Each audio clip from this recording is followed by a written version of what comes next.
Good afternoon and welcome to The Appeal Live, a co-production of Now This and The Appeal. I'm Alana Sivan, and today we are continuing our coverage of the Seattle mayoral race.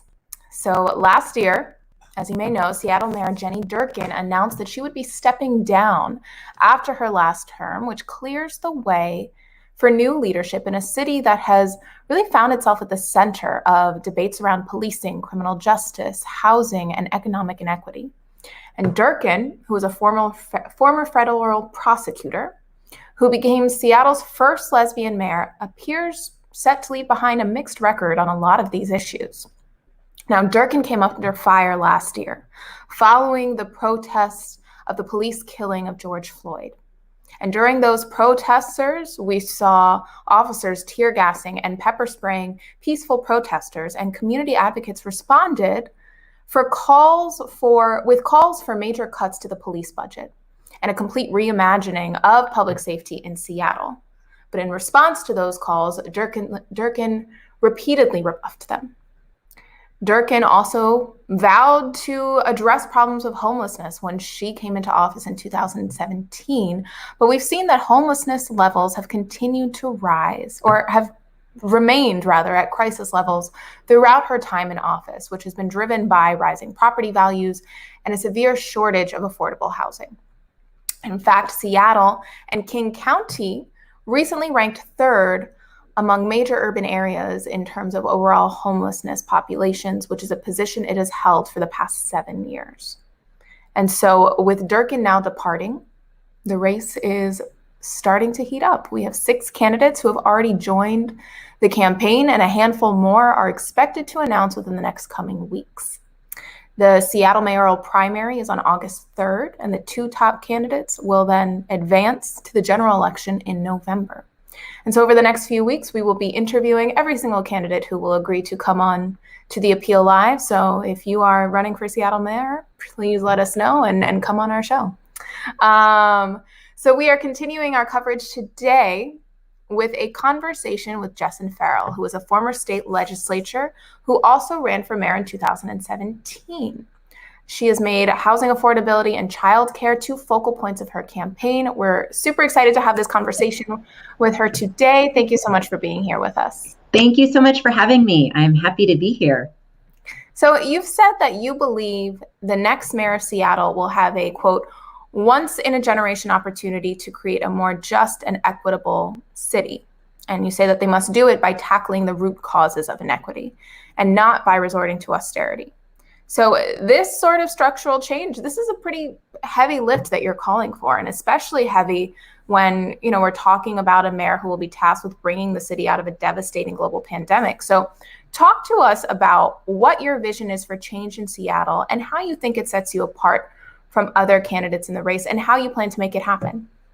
Those are great questions. And again, I'm so happy to be here to get a chance to talk about my vision and goals for the city. We are really in an existential crisis in this moment in this city, and the questions of affordability, racial justice, economic hardship, the isolation that everyone has suffered from during the pandemic, these are very, very real issues.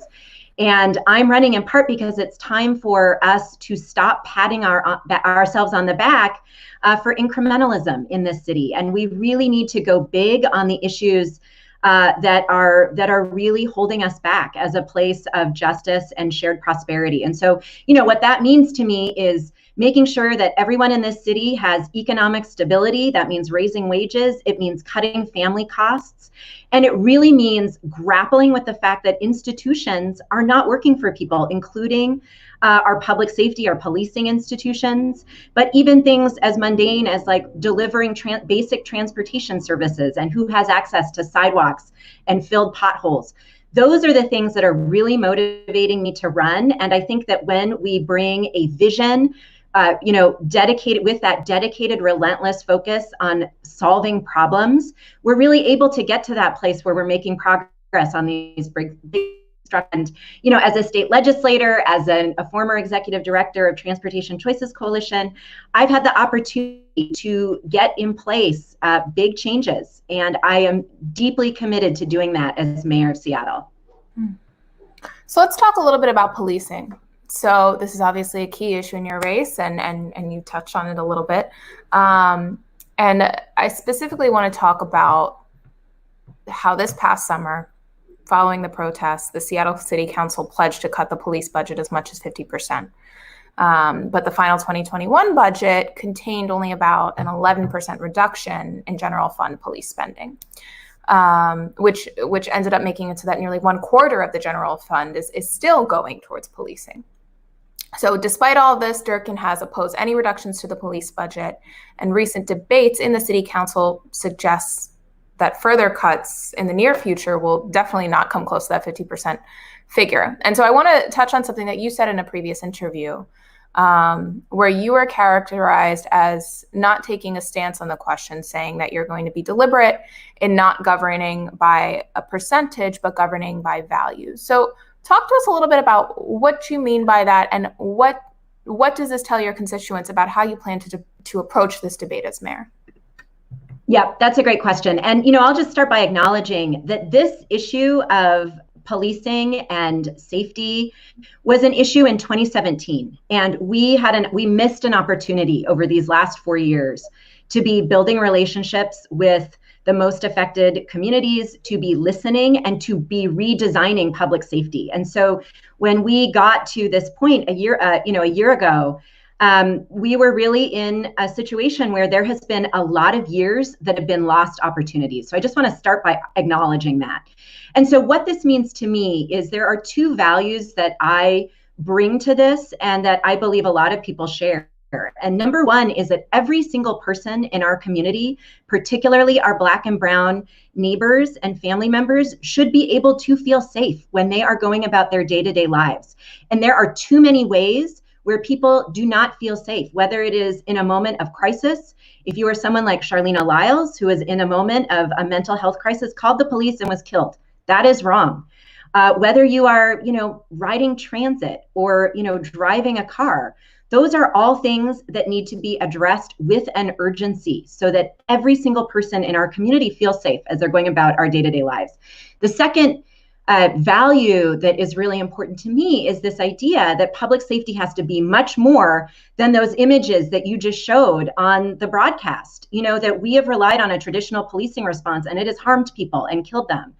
And that means, particularly around things like crisis response, there are great things that are happening in communities that are non-police response. We need to scale those up. There are other ways to create safe streets. We need to scale those up. At the same time, there are, police functions. I think of the Regional Domestic Violence Unit, which is working to take guns away from abusers. That requires, a lot of kind of upfront work to implement our extreme risk protection order laws. Those things should not be cut. And City Council actually cut some of those positions in the cuts last year. But there was a real missed opportunity a year ago to say, here are our values, and what do police budgets look like that are in keeping with our values? Is it possible to do a 50% cut that is in keeping with our values? We never had that conversation. And that, to me, is what's lacking. This should be a values-driven conversation, funding the strategies that work and defunding the strategies that don't. This is a perfect segue to some of the next questions I have. So the first is, you mentioned some alternatives to policing. And we've seen how a lot of those alternatives have been really effective across the country, places like Eugene, Oregon, Portland, Oakland, Denver. And we're seeing that in these alternative responder models, you have someone who calls 911, and then a mental health professional, or sometimes not even a mental health professional, just like a peer or somebody who's really suited to deal with whatever the issue is, responds without police.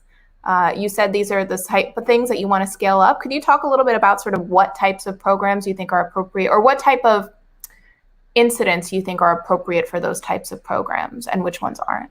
Yeah, and I'll talk a little bit. The great news is that there are programs on the ground in Seattle that are working. We don't need to necessarily, we should be looking at best practices across the country, but there are community leaders in Seattle, whether it's Choose 180 or Community Passageways, even some programs through the fire department like Health One that are sending, non-police response in the case of crisis.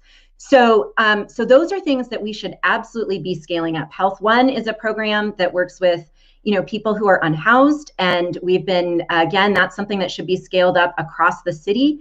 Some of the work to create community safety hubs where you're doing that upfront work around building relationships early on, figuring out what it is that people need early on, whether it is a job or help with rent, and building those relationships so that when there is a crisis, there is that trusted relationship with someone who can actually help and de-escalate.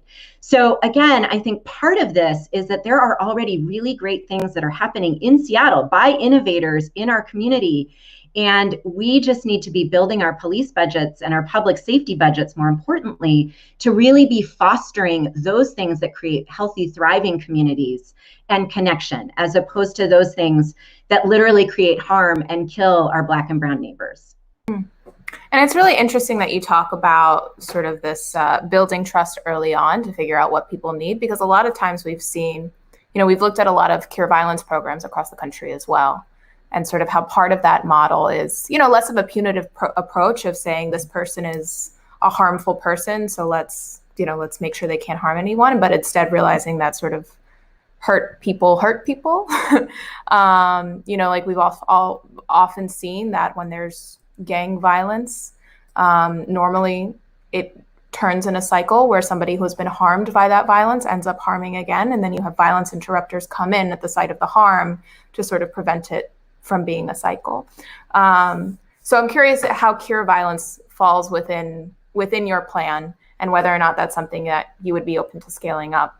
Yes, I mean, absolutely. I think if there's, obviously, again, these were all issues that were solvable with programming and ideas before the pandemic. But I think that there's this huge opportunity where, almost everyone has gone through isolation and the trauma that has come from that.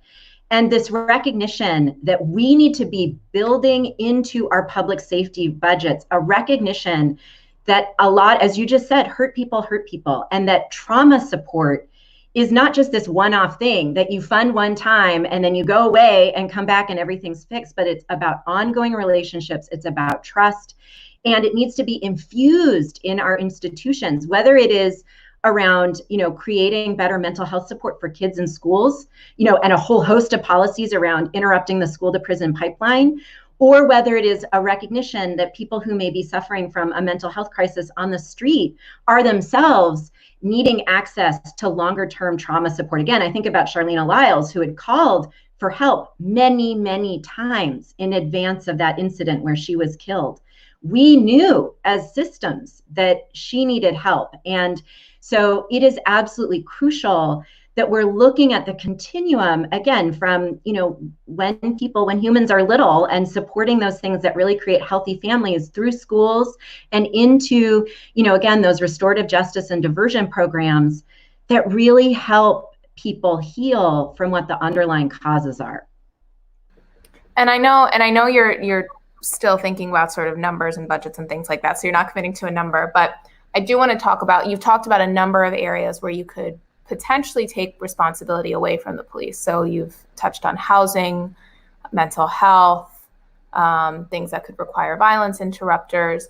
And we've seen some studies that have shown that of 911 calls that have been seen, that somewhere between 30 and 70% of those police calls could be handled without sending an armed officer to the scene, and could be addressed by some sort of community responder. Do you have any idea what that number looks like in Seattle? I don't have that off the top of my head, but I do think that that is a really crucial piece of this puzzle, which is to say that our crisis response system has become, in a lot of cases, too much. Really do need those mechanisms to send trained mental health professionals who are trained in de-escalation, who are trained in being able to connect people to services. And the 911 response system is part of that. But as I said earlier, it's not just the 911 response system. It is, again, having those relationships in place in advance of crisis so that people know where to go and know what other supports are out there. So that's something that's really important. And then, I think it's not, crisis response is a really core place where we can be deeply changing how we are responding to people in crisis. But again, there are other places where we are over policing communities that we should also be looking at that can have major impacts on our budgets. Like, I'm thinking a lot about traffic and transportation. There are a lot of harmful, scary incidents where somebody might just be taking transit or walking across the street or on a bike or in a car where they might be fearing for their life. I had a friend and I were getting together last summer, social distanced with masks, but she said, "Will you come over to my patio because Sandra Bland is on my mind tonight, and I don't feel comfortable getting in my car." And that's just wrong. And we need to be addressing again, like that basic principle. Every single person in our community should feel safe when they're going about their day-to-day lives. And too often, in that world of transportation, people are not feeling safe, Black and brown community members in particular. And that's something that we can change. So I was going to move on from policing, but you mentioned traffic enforcement, so I have to go there. Yep. We've also seen that there are a lot of advocates across the country who are talking about taking the police out of traffic enforcement altogether, like having, civilians or something like that. Is that something that you are in favor of?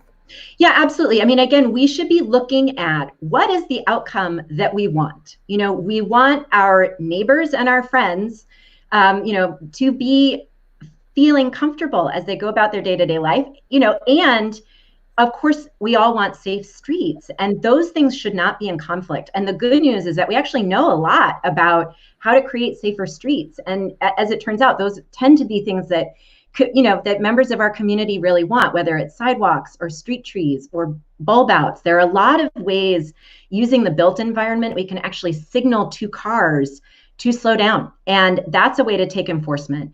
Another thing that I'd like to bring up is the Blake decision. This, of course, is the Washington State Supreme Court decision that basically said our possession laws were unconstitutional because it allowed people to be sentenced unknowingly possessing. But we should be decriminalizing possession, period, because we know there are actual harms that come from the disparate enforcement.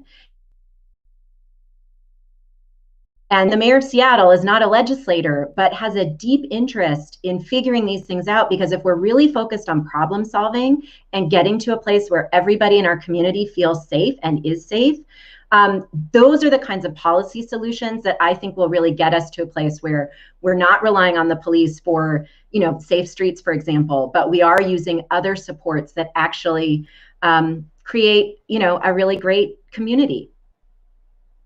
So, okay, now we will move on to housing.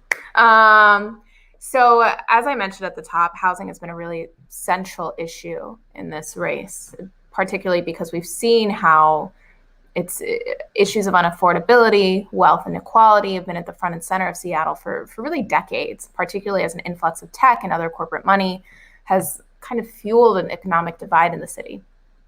And when Mayor Durkan first came into office, she really championed combating homelessness, and she championed the creation of a new homeless authority, sought to expand local shelter capacity, and oversaw historic investments in permanent supportive housing for people who are unhoused in Seattle. But it hasn't seemed to make much of a difference because there are around the same number of people who are unhoused in Seattle now as there were then. And so you've made housing affordability a key part of your campaign. And you've said that you want Seattle to be a place where people want to live in and can afford to live in. So talk to us about where you think Mayor Durkan's approach to housing and homelessness went right, where you think it fell short, and what your plan is. Well, I think the broad point is that there has been a massive failure of leadership on homelessness. I mean, it has been 5 years that our city has been in an emergency, and we have failed to scale our solutions to the size of the problem. And, I think interestingly, there's actually a lot of consensus on what those solutions are. I know that, we've put ourselves into the sweeps versus homeless box, and I do not support sweeps. I want to be really clear about that. But I think that when you take a step back, we know that you need interim housing. In COVID, we've learned that hotels really are an important part of helping stabilize people. We know that more, on the street access to mental and behavioral health services, that really matters. but we have not been, and then of course, the real piece around permanent supportive housing. So on the homelessness front, like those are key issues that we know are where our policies need to be really focused on, but obviously we have just not been scaling the solutions to the size of the problem. And, homelessness, the housing crisis is one part of the homelessness crisis. Of course, there are many reasons that people become homeless, but housing is certainly one of those. And the affordability crisis is felt widely. And, having been, someone that's advocated for really big investments in transportation, we should be able to unlock the same kinds of big, bold, robust public investments in housing that we've done in transportation. It's not because we lack money, it's because we lack the vision. Talk to us about, and I normally don't like to ask this question because it rings of a lot of people who are asked this question on who are calling for major investments in things, but there's a quote that you said that I think makes it appropriate. I guess the question is, how do you plan to fund these sorts of solutions? Because I know you told the Seattle Times that you don't do taxes just for the sake of doing taxes. So talk to us about where you would be doing taxes. Would you be willing to increase taxes on large corporations, for example? Yeah, I mean, let's again, I'll just start. I've been a legislator, I've been an advocate, I've been involved in lots of very successful conversations around taxes. And so I'll just be very transparent around what my values are.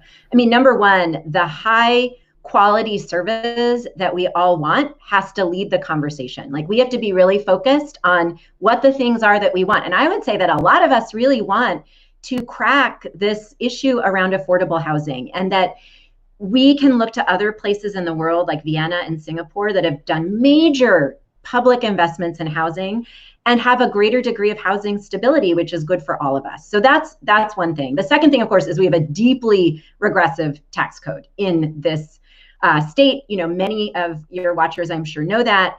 And so we, as part of the social contract in this state, it is very commonsensical to just say that we expect our wealthiest corporations and our wealthiest individuals to be part of the team. Like that is all. And it is not punitive. It is simply part of the social contract.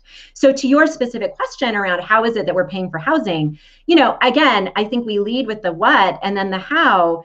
We can look at property taxes and we can figure out how to make those less regressive. We can look at, again, higher income taxes. We can look at wealth taxes. Like there are a lot of different things that we can be doing. And the great news in this state is that there is growing consensus around this. And so, kind of those years that have been lost around reforming our regressive tax system, I think are really starting to change. So I'm actually really optimistic that the public is really in favor and in support of, again, this very common sense expectation that, the wealthiest among us should just be part of the solution. That is all. And something else that we've seen a lot of public support for when it comes to housing and homelessness is the right to counsel. That's something that people say is a very simple way of making sure that people can be safe in their homes, particularly now when we're reaching the evictions cliff. So do you think that the recent legislation providing a right to counsel goes far enough to protect tenants? And what other steps would you take to help keep tenants who may be struggling to pay rent in their homes? Yeah, I mean, I'll just say I'm supportive of this. The eviction and tenancy process has needed to be reformed for a long time, and tenants are really at a disadvantage. But I will say the fact that we are trying to support people through an eviction process right now, rather than having made a commitment a year ago that no one is going to lose their home because of COVID, is a huge failure and a huge lost opportunity to be really creative. I think about during the Great Depression, when policy ideas like the 30-year fixed rate mortgage, which is a financial product that homeowners, now granted white homeowners over time, had access to. But I look at that and that's basically rent control for homeowners. It's a product that creates a massive long-term amount of financial stability. What would have happened if we had said a year ago, we are going to be similarly creative and come up with ways to make sure that every single person gets to stay in their home, as we are all going through this economic crisis of dislocation around COVID. And, as an example, there are a lot of buildings that are just coming online, private sector built, where the builder actually wants to see if the nonprofit sector can buy them because it's no longer penciling out based on the way they were financed. We should have been acting really aggressively to get those kinds of buildings into nonprofit ownership so that we could give people a choice, like, hey, we see that you're on the verge of losing your home, or you're having a hard time as you accumulate all of this rent debt. Here's another option. And so it has just been a lost opportunity. It is not too late to be similarly creative, but we need a leader that is willing to convene the nonprofit, private, banking, tenant advocacy sectors to really create that next generation of ways of supporting people and building wealth through housing stability and correcting and rectifying the decades of racial disparity that have come from the deep racism built into our housing. A lot of the problems that we've been talking about in this discussion, in many ways, come down to poverty and the fact that people don't have money. And so to address that, there has been growing movement in cities across the country to begin exploring universal basic income pilot programs. So basically provide certain residents with a living wage, don't bog it down in extensive means testing, and people will use it to spend money on necessities, to build up modest savings, and benefit immensely from the stability that it affords them. So wondering if this is something that you support, and would you be open to exploring this sort of program as mayor? Yeah, absolutely. I mean, I will just say to go really wide lens, obviously, this is where the intersection of systemic racism and trickle-down economics really impacts people. And there was a RAND report that was put out in the fall that really detailed what decades of racist and trickle-down economics have literally meant for folks. And the average worker is behind by $42,000 a year. And that's just averaging, not breaking out by race. And obviously it's much worse when you're looking at how the impacts are for Black members of our community. So we need to be really committed to figuring out how to put more money in people's pockets. And I think that, universal basic income is a really important piece of that. But we also need to be making sure that we're continuing to do those things to support people as they're working, whether you're an artist, a childcare worker, someone who's a part of the gig economy. Like, there are a lot of ways we need to be thinking about supporting people across the board, and UBI is a key part of the puzzle. But again, we need to be doing many things because we have a lot of decades of work to do around this, a lot of decades to correct, and have urgency now to do it. We have a little bit of time left. If you want to go into some of those other things, feel free. Okay, awesome. I will. So one of the things that I think is really important, again, making this a city that we all can afford to live in, the artist community, childcare workers, Uber drivers, there are a lot of people who are really struggling. They may work in Seattle and they can't live in Seattle, right? So what are the things that we're doing to create economic support? So one of the things I'm really excited about, and I got to prime sponsor a bill in the state legislature to create universal portable benefits, which is to say, no matter what your work status is, you should still have access to healthcare, retirement, those things that create long-term economic security. And we could create a pilot program. I mean, just in the way that Seattle has really been a laboratory on a lot of these policies that create more economic stability for workers, we could be a laboratory. And I'm, proposing that we should be a laboratory on that kind of thing, because we want to be a city where, people of all, again, like if you're working in childcare, you should be able to live close to where you work. And right now that's really hard. And so we need to be investing in that kind of economic stability. Interesting. Well, thank you so much for coming on our show today and for answering all of my questions, and best of luck with your race. Well, thank you so much. I really appreciate it. Take care. You too. Well, there you have it. Another candidate for the mayor of Seattle. We're going to be continuing to interview mayoral candidates over the next few weeks. So again, if you're running for mayor, reach out. We'd love to have you on. Until next time, thanks for tuning into The Appeal Live. Continue to watch us on Facebook and Twitter for the latest news.